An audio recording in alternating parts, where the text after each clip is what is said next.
Come in. Welcome. I'm E.G. Marshall. Welcome to another world. A world of suspense. A world of the unexpected. And a world where fantasy and reality may often wear the same face. We are told the truth shall make you free. However, in certain situations, the truth can send you to jail. And so it's all a matter of what freedom really means, not to mention what truth really means. For Eleanor Hartley, this is no philosophical, theological, or intellectual exercise. It has become suddenly a tangible and terrible fact of life. Our mystery drama, A Tiny Drop of Poison, was written especially for the Mystery Theater by Sam Dan and stars Tammy Grimes.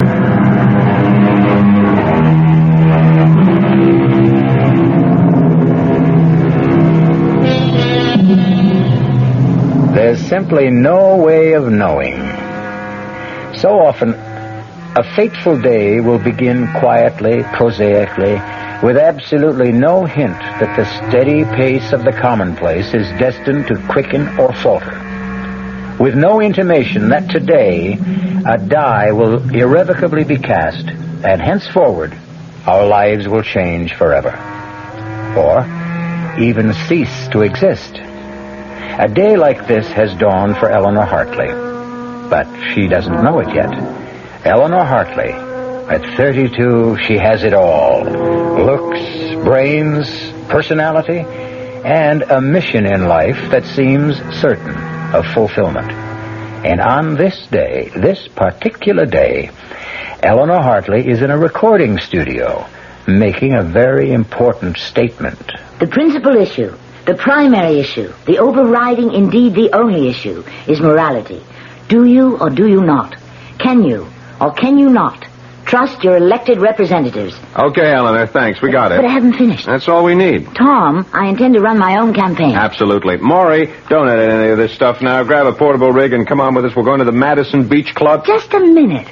I have no intention of going to the... You know, we didn't even drink our coffee. Why don't we just relax for a couple of minutes? Mr. Caldwell, I think it's time we reached an understanding. I thought we understood each other all along. You want some sugar? I agreed to run for Congress because a group of concerned citizens asked me. Well, they did. And I thought it would be that simple. Why do I have to go to the Madison Beach Club? You want to talk to people? That's where thousands of them are. Also, you look great in a bikini. I think that's dishonest. Why? It's your very own body. Is it your fault that it's more attractive than your opponent's, who happens to be a bald, paunchy old party hack? Oh, why can't politics be simple? You know, it's been such a morning. Didn't even get a chance to see the papers. Oh, look, right here. Right here on page 1. This is what the game is all about. What? Look, we got some more results from the surveys. You have gone up 7 points in the last week. That's not very much. Are you kidding? An unknown running against Big Jim Parkhurst, an entrenched incumbent? The way you're gathering momentum, we are in. Look, Eleanor, I have to know something. What? Big Jim is going to take you seriously from now on. I should hope so. Things may get rough. I'm not afraid. You don't know what rough is. You don't know how Parkhurst's people will probe and pry and dig. So, if there's anything in your past, anything at all... What are you trying to say? By now, Parkhurst has unleashed the hounds. They'll examine your life from the day you were born. I have nothing to hide. Good. That is... Yeah? No. No one would ever come up with anything to embarrass me. The year you were 22? What about that year? Eleanor, we can't account for it. What are you talking about? Well, we've checked you through school. We've checked you through college. You mean you've actually investigated me? Of course. When you were 23, you married Ted, and the past 5 years have been an open book. But that whole year, while you were 22... Yes, well, like so many kids who get out of college, I was at loose ends. Didn't know what I wanted. So, I just took off. I traveled around the country. I was just trying to find myself. And I did. And that's all there was to it. Okay. Come on, finish your coffee and we're off. Hey, What? look at that. Oh, no, it's just nothing. It's just an article here. Which article? It's got nothing to do with politics. I just happen to know this guy. Who? Oh, some guy. He was killed about 5 years ago. Murdered one night. Nobody knew why or by whom. Well, this sure throws a new light on the case. Turns out he was a foreign agent. Who'd ever thought that Paul Grover could turn out to be a foreign What did you say his name was? Grover, Paul Grover. Why, did you know him? Grover. No, I never knew anyone. Go figure, some people. Tom? Something the matter? I didn't feel good. Got a headache. Maybe I better go home. I'll rest for a while. Eleanor, what's the matter? I told you I have a headache. Okay. It's a woman's privilege.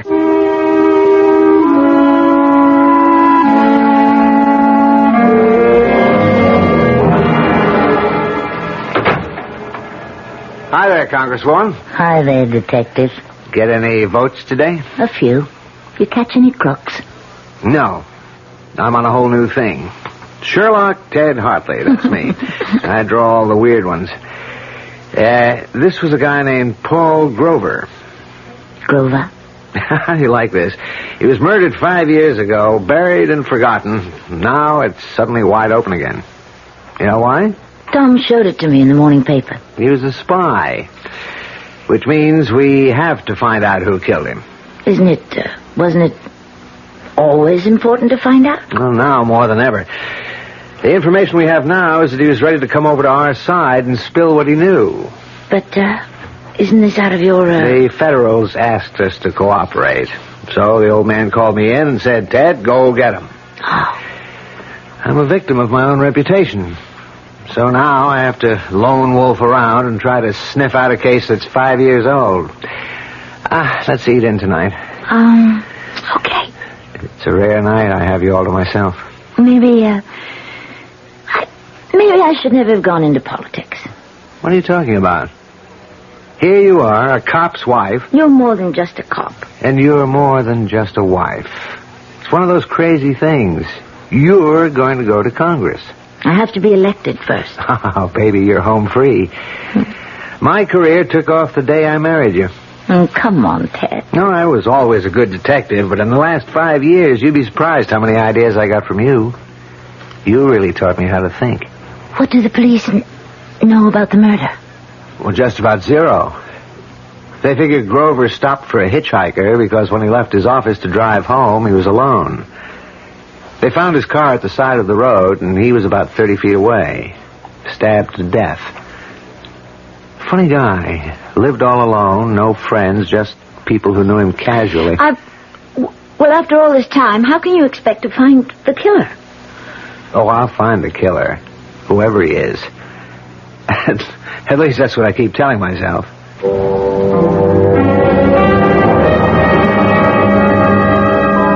I looked at Ted. If he's determined to get the killer of Paul Grover, eventually he will. And I don't know what to do. Should I tell him now? Suppose I did. What would he do about it?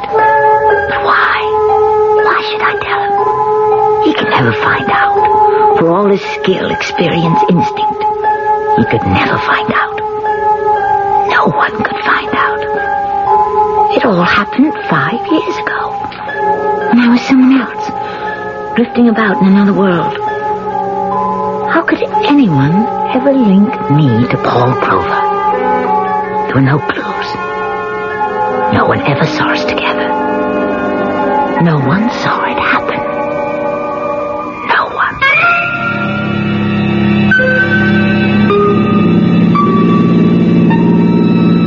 Thanks for picking me up, mister. Grover. Paul Grover. What are you doing out all alone this time of night? Oh, I just feel like walking, moving. You, one of them hippies? What's in a name? Talking about names. What's yours? Eleanor. Eleanor what? What does it matter? Okay. How'd you like some supper? That would be, Welcome. I know a nice little place just off the state highway here. You're very kind, Mr. Grover. Very kind. Why are we stopping? Oh, well, I figured before supper we... We what? Well, let me put it this way. You want your supper, you gotta sing for it. Take your arm away. Hey, now listen. Don't you touch me. Who are you kidding? I know your kind. Hey, you come back here. Let go of me, let go. What are you fighting me for? Girl like you don't care, and I'm even willing to pay. Help! Scream on. Help! Scream all you want. Who's gonna hear you? Okay, you asked for this. No, please, put that knife away. You quit scratching and slapping, and you just behave yourself. You just do as I tell you, and you won't get hurt. I'll go to the police. Yeah, who'd believe you? Who'd take your word against mine? I'll say you're trying to frame me. You'll go to jail. Now, come on, honey, be nice. I'll even give you money. All right. I'll be nice. Don't you try to run away now. I'm holding this knife. Sure. Well, now you're talking. Drop it. You break my arm. That's right. That's the way I was taught. Drop the knife. I'll kill you. Drop it. Oh, you. I told you. I told you to drop the knife, but you wouldn't. I don't want to die. Mr. Grover, I'm sorry, Mr. Grover.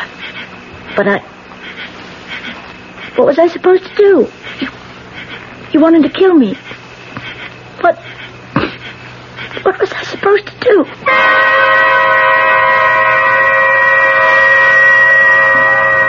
He was dead. The knife somehow had been turned against his own body. I just stood there. I remember now. I wondered why I didn't panic. But I was cool. I made sure to leave nothing behind me. Not in the car. Not anywhere around. There was no blood on my clothes. And so, I just walked away. I walked away into the night. And no one saw me. No one had seen me get into his car. No one saw me kill him. No one saw me leave.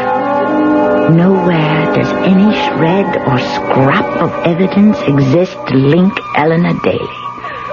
Now, Eleanor Hartley to Paul Grover.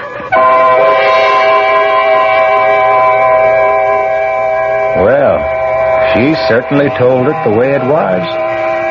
But is it true that there are really no clues? Perhaps there are no fingerprints or bloodstains, but how about other clues? Stronger clues. The clues that exist in the mind, the heart, the conscience.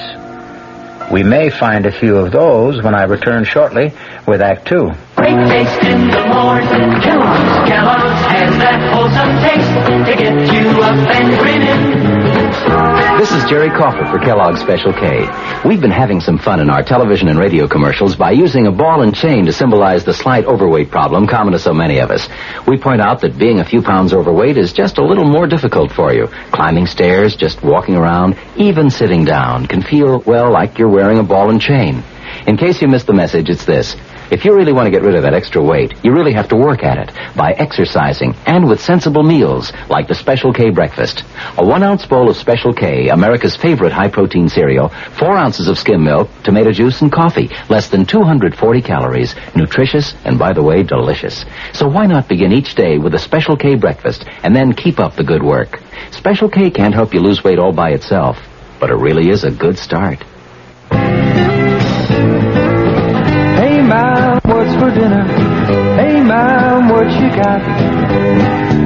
What's for dinner? Your ShopRite is featuring ShopRite or Shenandoah brand Grade A Rock Cornish hens. A real family treat at just 47 cents a pound. What's for breakfast? Listen to these ShopRite values. ShopRite Grade A large eggs, 59 cents a dozen. ShopRite sliced bacon 1 pound package 79 cents. ShopRite grade AA butter 1 pound brick 69 cents. Crown Top white bread 22-ounce loaves 3 for $1. Save on every meal at ShopRite. She loves the family. She wants the best. She does all that she can do. She lets ShopRite do the rest. Hey, Ma, what's for dinner? ShopRite has the answer. The Talk of New York, WOR, your mystery theater station.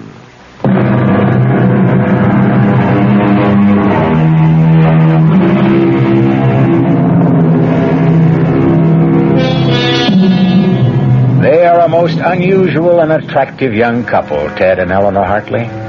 Ted is a brilliant detective on the city police force. Eleanor is so bright and sincere and articulate that a citizens committee has asked her to run for Congress.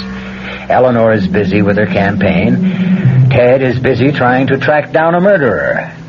This sounds like two different stories, but actually, it's really one story, because the killer Tom is looking for happens to be Eleanor. No, don't. Let me go. I'll kill you, Mr. Grover. Kill you. Eleanor, darling. Eleanor, darling, wake up. What?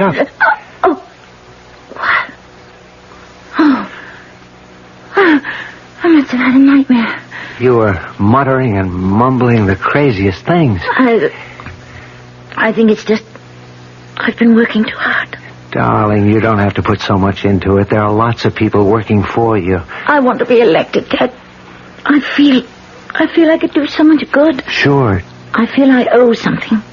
You owe something? What? I feel I have a debt. I have to make up for something. What? Oh, well, once I did someone an injury. Who? It was a long time ago. Yeah, but if it bothers you... This person had it coming. Then forget it. It's not that easy. Want to talk about it? No. Part of our bargain, remember?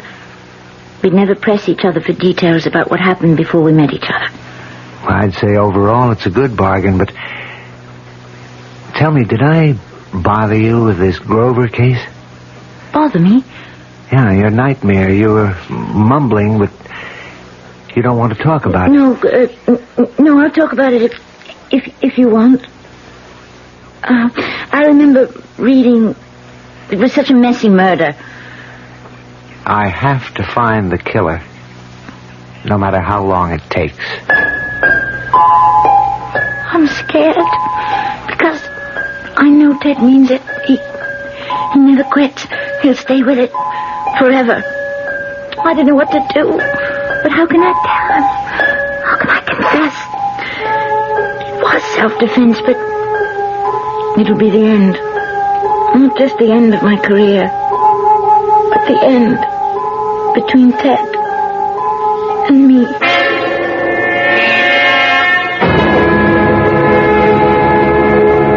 For my part, I offer you a dedication to the truth.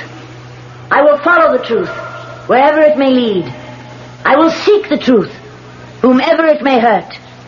What we need in our lives today, at every level, is the truth.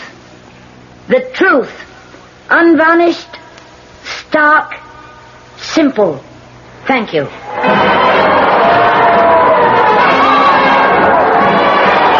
on, we have to go. Come on. How did it sound, Tom? We'll sneak down the back stairs. You're due on the south side in 15 minutes.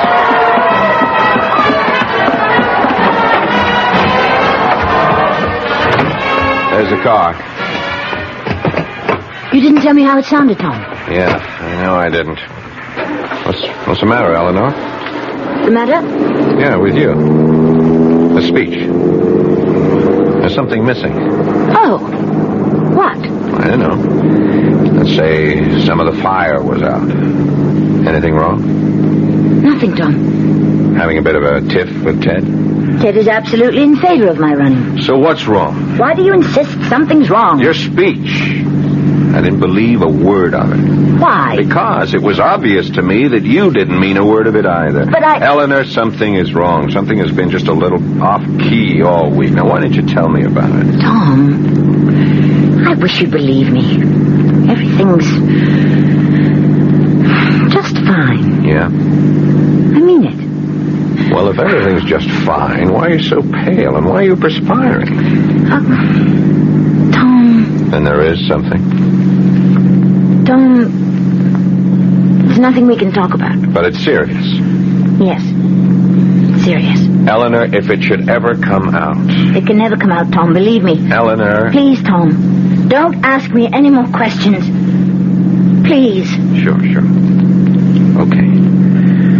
But whatever it is, I'm in your corner. I'll back you. I'll fight for you no matter what you did.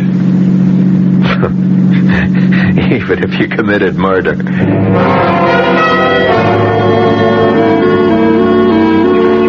I can't believe we have a free afternoon. Not Ted. You've been busier than I have. Well, that's true. I'm the one who's been doing the neglecting. Guilty. I even got you out here on false pretenses. I'm working. Working? Mm-hmm. I said, let's park the car and go for a little walk in the country, but right here is the site. What site? The site of the murder. The Paul Grover murder. Right here, past this tree. Ted, Huh? What is it, darling? something about this place. Well, if you want to leave. No, after all, if you want me to help you. Right here, past this tree, is where he drove off the road. To, pick up a hitchhiker. No. I don't buy that story anymore. Why not? There was another car. Oh? There were tire marks about 50 feet south of here where another car pulled off the road. But, didn't the police know this 5 years ago? Oh, sure. It was in the report, but the police are like everyone else. We have a considerable body of knowledge, but we only use what seems relevant at the time. You think there was another car involved? That's right. Someone met him here and killed him. It has to be that way, because he was being set up. So you see, I've got some clues. I have those tire marks. They made a mold 5 years ago. And I've got this little button made of bone. It was clutched in Grover's hand. You take a look at it. I looked. There was a little button, a sleeve button, from a corduroy jacket. One of the host of buttons that adorned that jacket. The jacket I had worn that night. There were so many buttons, I never even noticed the one that was missing. That jacket. I still have it. I don't wear it often, but I still have it. It's in one of my closets. What you're saying is that if you can find the jacket it came from, you've got your killer. That's right. I've got him. Him? Well, it's from a man's type field jacket, very popular about 5 years ago, although lots of people wore them. I think you've got one like it back home. Anyhow, there was a fight. Grover was stabbed. The killer took the money. But I didn't... Didn't what? I didn't know that robbery was the motive. Wasn't it supposed to have been a secret agent thing? I figure a hired killer. But he was stupid enough to pick up some loose bills. That should hang him. Are you sure? You know what else I've got? I found a witness. There's a little restaurant a couple of miles down the state highway. Certainly, I don't mind telling you the story again. There was this young man who came in here that night. How can you remember so far back? Oh, Mr. Grover was a steady customer, was a good customer, so I remember what happened the night he died. Yes, he was a good customer, but he put ketchup on everything. Anyway, on that night, this young fellow, he comes in, he's wearing a corduroy jacket and denim pants. Why did you notice him? Well, you see, he ordered a steak, and then he pays with a $10 bill, and there's blood on the bill. Blood? Yeah, so I says to him, this looks like blood. He says, does it? And I says, how did blood get on this bill? And he says, maybe it's blood money. He takes his change, gives me $1 tip, and leaves. Why didn't you tell this to the police? They never asked. Would you believe that this lieutenant here is the first policeman that's walked into my restaurant since it happened 5 years ago? And can you describe him, Hugo? I have never forgotten him. He was a big man, 6 foot tall, about 200 pounds. He had black hair, brown eyes, a big scar on the left side of his chin, and the tip of his left pinky finger was missing. Thanks, Hugo. Oh, no, sir, yeah, don't mention it, Lieutenant. As far as the wife is concerned, madam, if I get up early on election day, I might even vote for you. You would? Why? Oh, I don't know. Maybe that's why.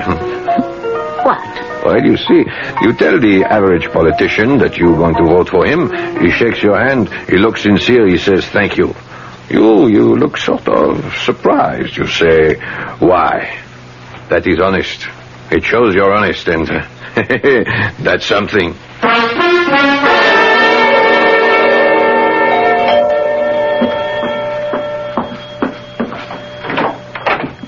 Hi, Eleanor.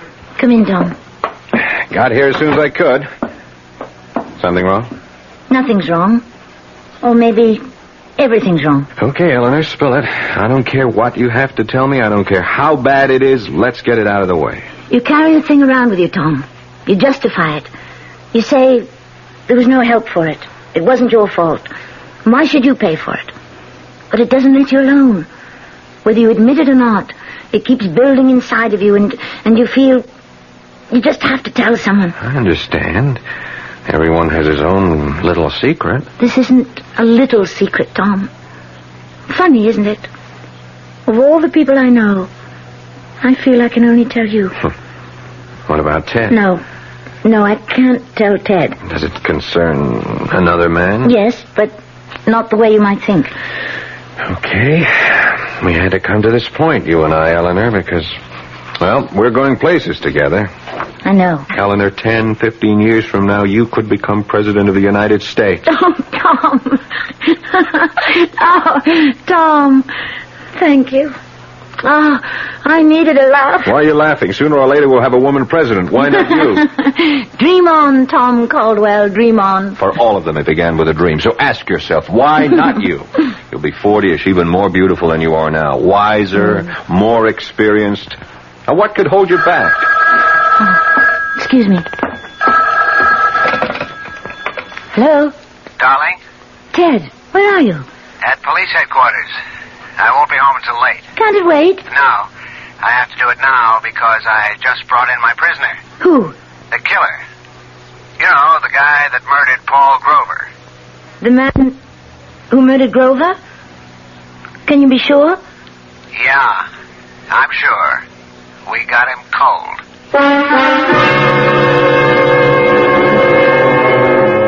Is it possible? Can two people have murdered Paul Grover? We know of one, but who is the other? Can there be another?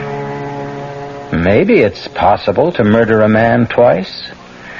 We will deal with a number of interesting possibilities when I return shortly with Act 3. Oh, sure. You can talk about good-tasting diet drinks, but I know. I'm Goldilocks, and here at my taste-testing laboratory, I taste-test them all. And nobody's been drinking my diet drinks until I tested sugar-free Diet 7-Up.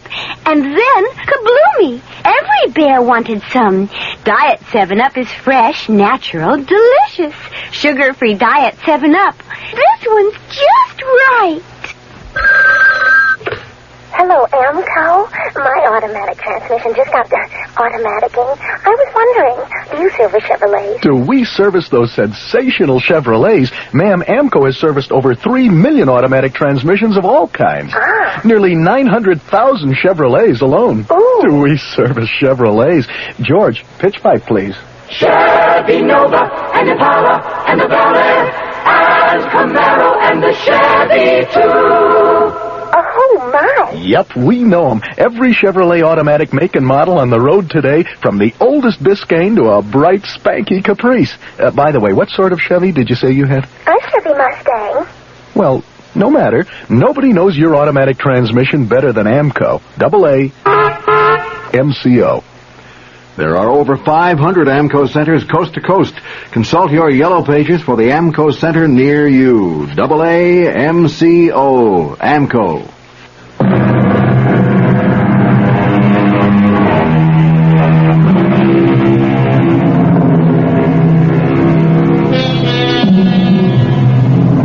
Although once is usually par for the course, it does appear that some people can be murdered twice. 5 years ago, Eleanor Hartley was forced to kill a man in self-defense. And now it develops that the police have evidence against another killer. And Eleanor Hartley, whose horizons are unlimited, now has to make a crucial decision. Everything all right with Ted? Yes. Just fine. They got the killer. Killer? The one who murdered that, Paul Grover. Oh, that's great. Well, Ted is really a great detective. Who's the suspect? I didn't ask. Oh, it'll probably be in the news. Okay, Eleanor, I'm waiting. Tom, I don't want to lose everything. Why should I lose everything? You won't lose anything. Don't say that. Is it that bad? Yes. Well, it'll have to come out. No, it won't. Eleanor, Big Jim is out to get you. He'll stop at nothing. Whatever it is, believe me, sooner or later he'll uncover. No, he can't. No one can. Only I know. Eleanor, there is no way out except the truth. You're wrong, Tom. There's another way out. And it turned up for me tonight. So, the problem is solved. It's settled. It no longer exists. Eleanor, No, Tom. I've pulled myself together. I realize the stakes I'm playing for. It simply will not bother me anymore. You say that so easily. It's a matter of alternatives. What will be best for everyone in the long run? Well, I don't know what it is, but I sure hope you can live with it. I've lived with it for 5 years. I can live with it forever. I'll have to.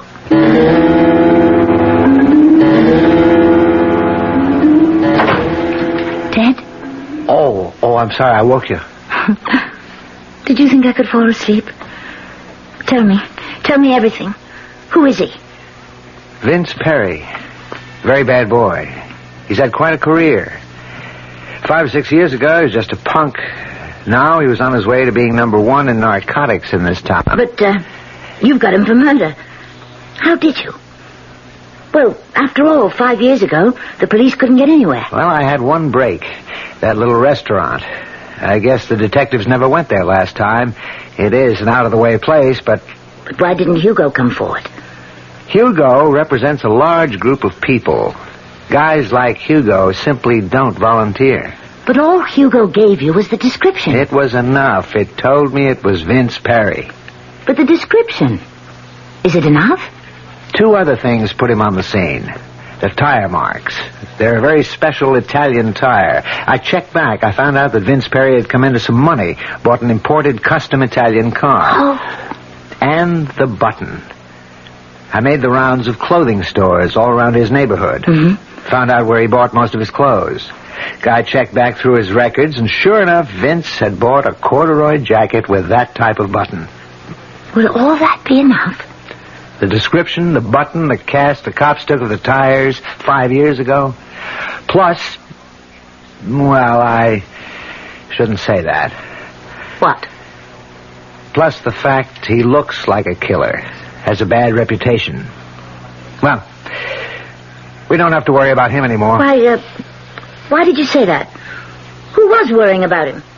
Well, I'm sorry. Did I say something wrong? No, let me just swallow this. Now, wait a minute. What's with the pills? I need something to help me sleep.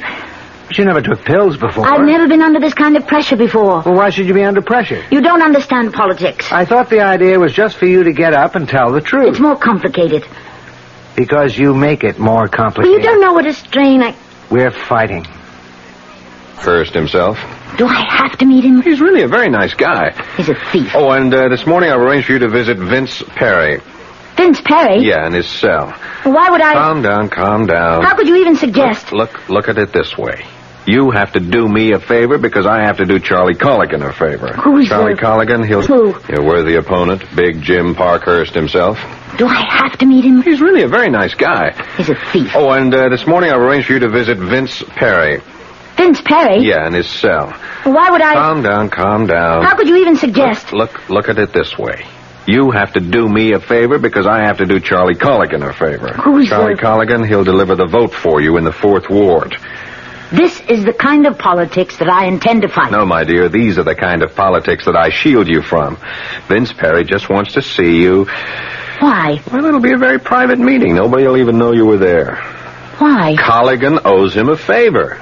Do you mean to tell me that if I refuse to see this gangster, I can lose the 4th Ward? It's not that simple, that open and shut. But elections have been lost by 1 vote. Well, let's get it over with.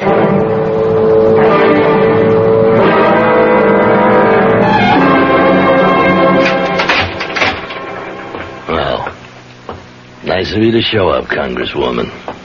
I haven't been elected yet. Oh, I hear it's in a bag. I only came as a favor to a good friend. Now, you're getting the hang of politics. That's what it's all about, no? Favors. I agreed to come to your cell on 2 conditions. A, it would be kept secret. B, I would do nothing that's foreign to my principles. Okay. Let's find out what your principles are, huh? Let's see if you want to start out by doing the right thing. What do you know about the right thing? I know this. The right thing would be for you to confess to the murder of Paul Grover. What did you say? Come on, you know what I said. You know why I said it. You killed Paul Grover. I seen you do it. That's a lie. Here's the way it was. Now I get the contract to knock him off. I followed him in my car. I figured I'd bag him after he came out of that restaurant. But first he stops and picks you up. Then, after a couple of minutes, he stops again. So I stop. I heard it all. I seen it all. I let you go. Why not, huh? You did my job for me. And I never forgot what you looked like. You can't prove a word of it. I'm in the spot you were in when he tried to attack you. Now, nobody would have believed you then. Nobody would believe me now. What do you expect me to do? Like I say, the right thing. There's 2 kinds of people, honest folks and thieves. Now, there's a law. The honest folks obey it, period. The thieves break it. I'm a thief. What are you?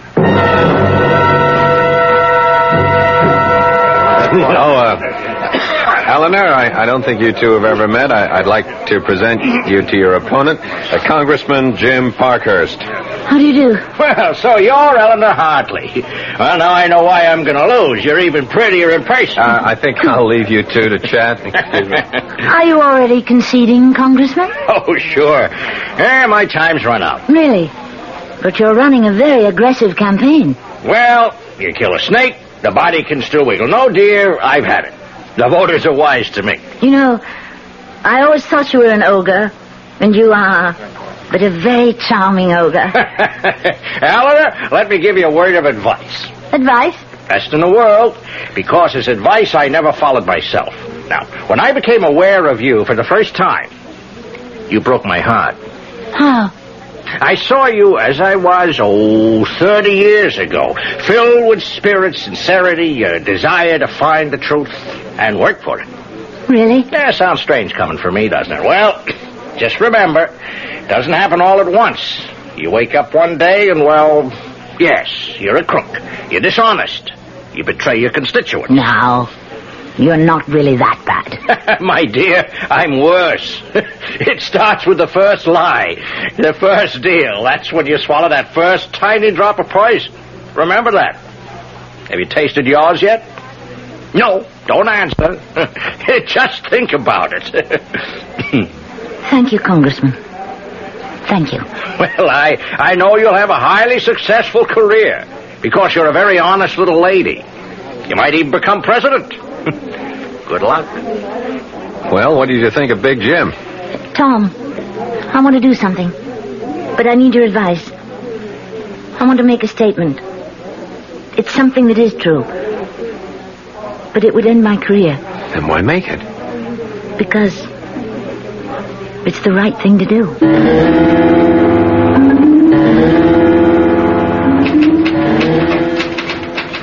Ted, what are you typing? How was the big luncheon? Oh, the usual. What are you typing? Here, want to read it? To Chief of Detectives, dear Inspector Summerfield, please accept my resignation from the police force. Ted, what's this? Oh, I don't know. I just don't want to be a cop any longer. Why? Why? Well, look, you'll be going to Washington. I thought we... Why do I have to be a cop all my life? Why can't I try something else? Because, Ted, for you there is nothing else. Look, let it go. Ted, I love you. I love you, too. What do you want me to do? About what? You know. How long have you known? How long have I known what? When did you first find out that I killed Paul Grover? The first night I got the assignment. You told me about it in your sleep. You were having a nightmare, but you told me. And every night since then, in your sleep, you kept telling me. The buttons missing from your jacket in the closet. Why didn't you arrest me? How could I? Why should I? Besides, this is the perfect setup for Vince Perry. He's a rat. We're better off without him. Yes. And Paul Grover would have been killed by him an hour later. Why should your life be ruined? It's better this way.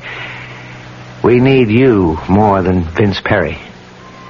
And it was self-defense anyhow. Then why do you want to resign from the force? Because I just made my first deal. I've taken the first drop of poison. Someone else said that to me earlier. I'll stop now before I become the kind of cop I have no use for. Hey, what are you doing? You can't resign, Ted. You're going to make an arrest. No, I won't. I can't. You can. You must. I've taken the first drop, too. And I can't live with it either. Please, Ted. But it'll be the end. No, Ted. It won't. You'll see. It'll be the beginning.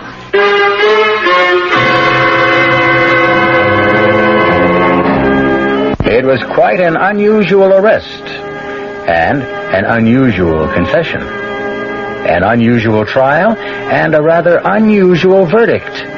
Not guilty. It would be nice to be able to say that she was elected, but no, there is a limit to the unusual. A pity. I'll be back shortly. Hi, Ms. Goldilocks here. Professionally taste-testing diet drinks can be very difficult, but I've just had to bear with it.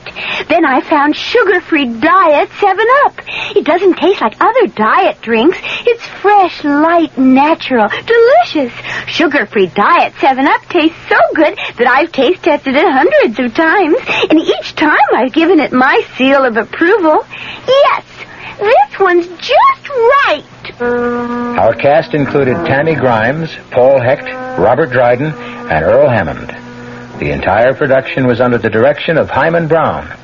Radio Mystery Theater was sponsored in part by new sugar-free Diet 7-Up. This is E.G. Marshall inviting you to return to our Mystery Theater for another adventure in the macabre. Until next time, pleasant dreams.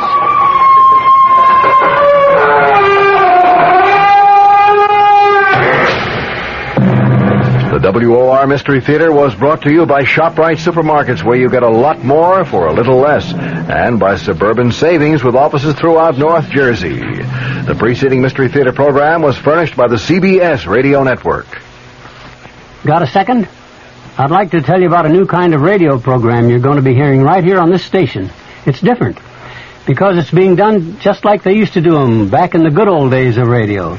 In fact, we're going to play some of the great programs for you again. I'll be waiting to see you right here at 79 Wistful Vista. The name on the mailbox says F. McGee. The good old days of radio coming your way this Monday night at 9 o'clock right here over WOR Radio, the talk of New York. Be sure to tune in. I'm Fulton Lewis in the Mutual Broadcasting System studios in Washington, D.C. Now, my commentary. The House Judiciary Committee opened its historic hearing of evidence on the possible impeachment of President Nixon today, and almost immediately it voted to receive the complex and controversial data in closed session. The committee met in public session for only 25 minutes before voting 31-6 to move into executive session, joined only by its staff and lawyers for President Nixon himself. Committee Chairman Peter Rodino, the New Jersey Democrat, promised that the 38-member committee would meet, in his words, our high constitutional responsibility in weighing a mass of evidence on whether the president was involved in the Watergate affair and its cover-up. The ranking Republican member of the committee, Representative Edward Hutchinson of Michigan, used the occasion to define his own view of an impeachable offense, which he said must be a violation of criminal law. That is a much stricter standard than other committee members have called for. It is also stricter than that reached in a brief prepared by the committee staff. That brief holds that serious misconduct, short of a criminal violation, can be impeachable if it subverts the constitution of government processes. In the meantime, Representative John Anderson, the chairman of the House Republican Conference Committee, said today that the country would probably benefit if President Nixon resigned. He predicted his impeachment if Mr. Nixon does not step aside voluntarily.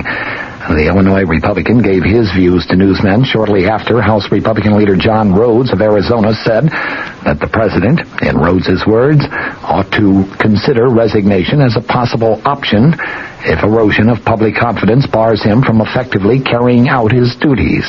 Anderson said that he and other Republican congressional leaders have considered going to the president and actually asking him to resign, but he said they have decided to wait until after a House vote on impeachment.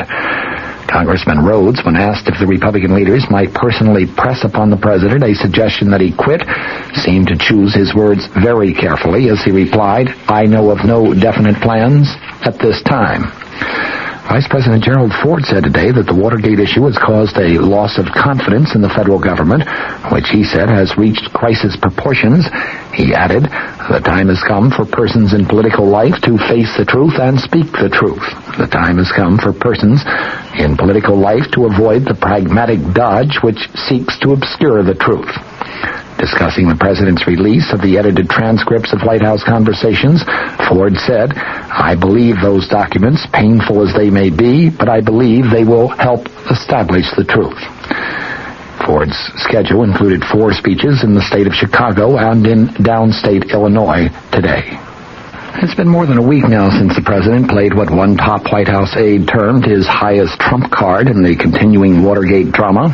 He, of course, announced that he was responding to a House Judiciary Committee subpoena for 76 Watergate-related tapes of White House conversations by turning over to that panel and, of course, to the public 1,254 pages of edited transcripts of the tapes. Committee Chairman Rodino and Ranking Minority Member Hutchinson would be invited to the White House to hear the original tapes so they could verify the accuracy of the transcripts.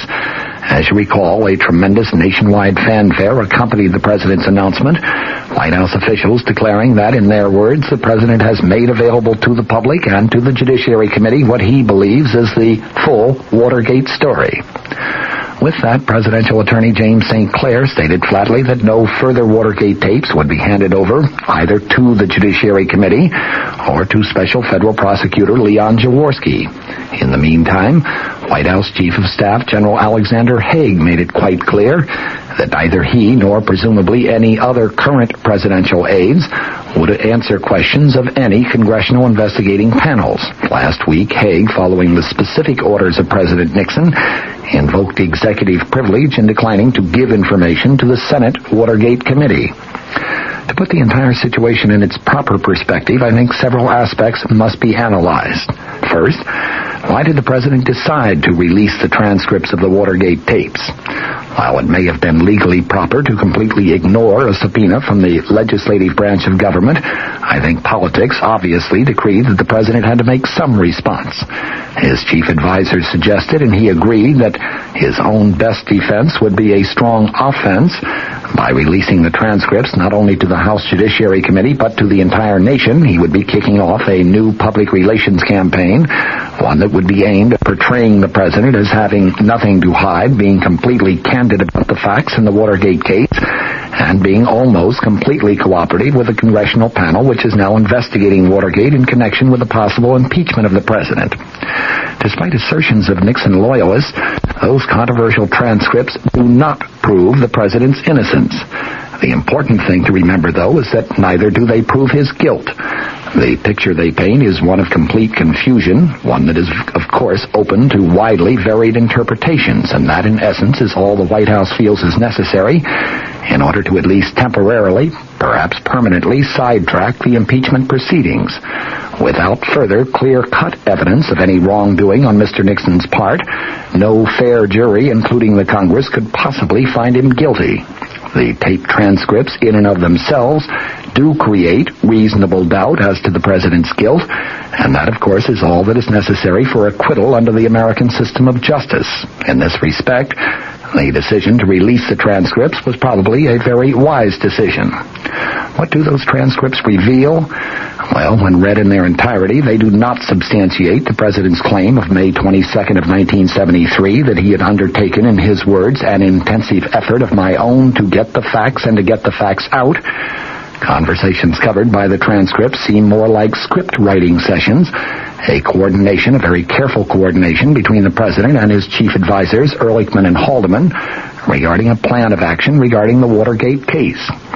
There is nothing conclusive indicating that they were concocting some plan of action to protect administration insiders who might have been involved in the break-in of June 17, 1972 at the Democratic Party national headquarters. There is nothing conclusive indicating that they were trying to cover up the facts in the Watergate case. Admittedly, there are very, very strong suggestions along those lines, however, and perhaps that aspect of the transcripts has dismayed and disappointed some of the president's principal defenders to date, including Senate Republican leader Hugh Scott and House Republican leader John Rhodes. Even former Nixon troubleshooter, now a columnist, Clark Mullenhoff, was prompted to comment today, quote, "Throughout his administration, he has given the impression of thorough, systematic studies of facts and law, but when Nixon-edited transcripts were published, we find no systematic effort to discover all facts of the Watergate burglary of June 17th. Instead, we find crafty, dishonest efforts to learn what the United States Attorney's Office and the FBI might develop from sources that could not be controlled or coerced into a preconceived scenario. Mr. Nixon made no systematic effort to consult the criminal law experts or the constitutional law experts to determine what the president should do in carrying out his responsibility that the laws be faithfully executed. Instead, we find President Nixon fumbling with only a superficial understanding of the law of evidence and incredible insensitivity to the problems of obstruction of justice." Perhaps the most damaging of the transcripts involves an exchange of March 21st, 1973, after John Dean had told the president of Dean's possible involvement in the crime of obstruction of justice. The president speaks first, talking about your obstruction of justice, though I don't see it. Dean replied, "Well, I have been a conduit for information on taking care of people out there who are guilty of crimes." The president, "Oh, you mean like the blackmailers?" Dean, "The blackmailers, right."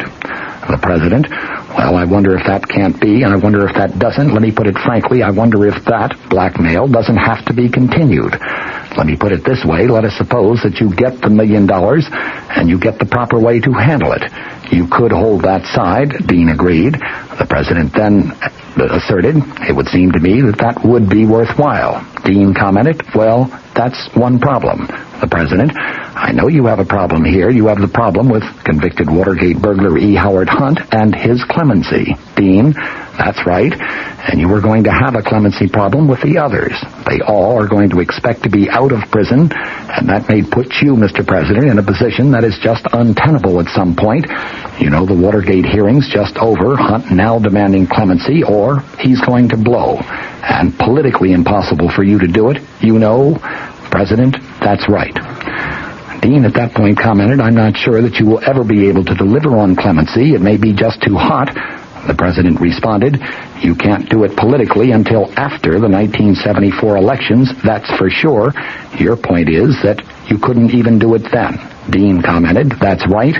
It may further involve you in a way that should not be involved in this.